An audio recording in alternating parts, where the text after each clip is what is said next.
Je viens de relire 6 mois de notes d'accompagnement de succession immobilière. Ce que je retiens vraiment sans langue de bois, ça tient en quelques idées simples et je vais vous les partager.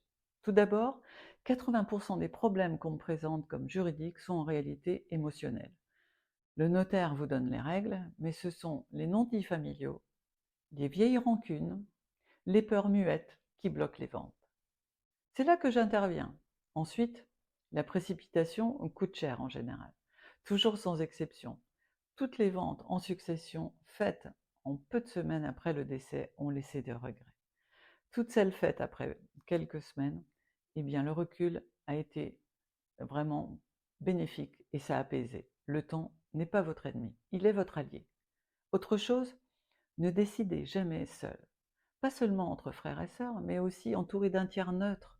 Le notaire est juridique, le coach immobilier par exemple est humain. Les deux sont essentiels en bonne entente.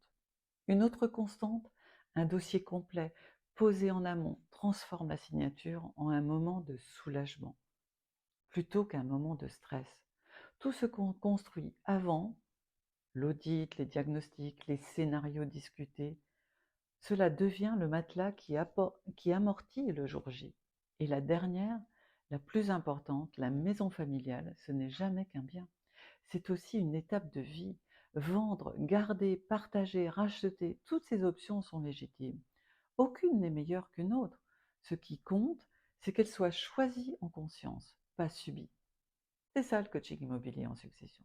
Vous aider à choisir, pas à subir. En forfait, pas en commission, c'est le coaching. Si vous traversez une succession, parlons-en. Écrivez-moi à hello@françoisehuverne.com.